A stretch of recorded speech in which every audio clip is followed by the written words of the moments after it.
Ce samedi 17 juin à 11 h, un hommage est rendu à Guillaume Bas à Montmirail, dans la Marne.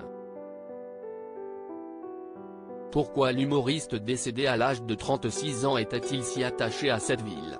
2 semaines après l'annonce de sa mort, CIST à Montmirail, dans la Marne, que l'urne des cendres de Guillaume Bas sera présentée ce samedi 17 juin lors d'une cérémonie organisée à partir de 11 h.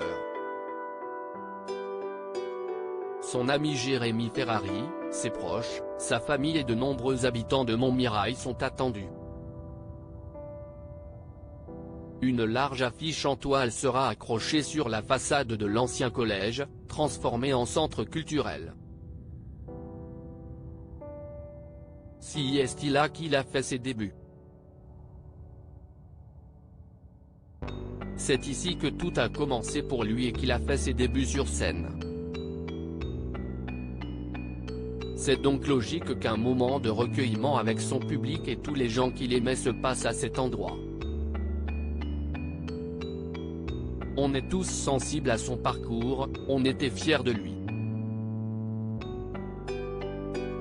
C'est beaucoup d'émotions pour tout notre village, explique dans les colonnes du Parisien Étienne Duic, le maire de Montmirail. Guillaume Bas adopté à jamais par les Montmiraillais. CIST ici que Guillaume Barrault, son vrai nom, a été accueilli au sein d'une famille d'accueil aimante après avoir abandonné par sa mère moins d'1 an après sa naissance. CIST en 2012 que le jeune homme atteint d'ostéogenèse imparfaite, maladie des os de verre, a pris son envol pour Paris où il a participé à On ne demande qu'à en rire sur France 2. C'est un enfant adoptif du territoire, on l'a vu évoluer dans nos écoles, nos associations et prendre ses premiers cours de théâtre. Puis, nous l'avons vu partir tout doucement à Paris où il avait des rôles de plus en plus importants, confie le maire de Montmirail. Un hommage évident alors que sa carrière solo battait son plein et qu'il remplissait les salles avec sa nouvelle tournée baptisée Inch'Allah. L'ancien enfant du pays n'avait pas oublié d'où il venait, qu'il avait commencé dans la MJC de ce village, tout jeune avant même d'avoir le bac. C'est quelqu'un qui s'est battu avec courage contre les aléas de la vie. On était tellement fiers de le voir évoluer sur les planches nationales.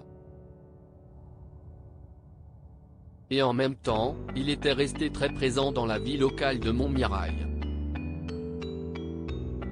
L'an dernier, il avait fait partie du jury de notre festival de cinéma, raconte Étienne Duic au Parisien. Il était donc évident pour cet élu de rendre un hommage mérité à l'humoriste.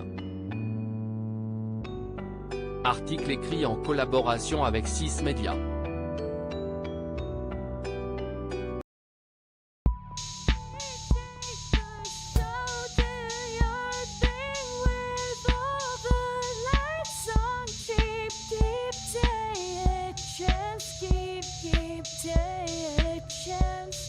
You can just keep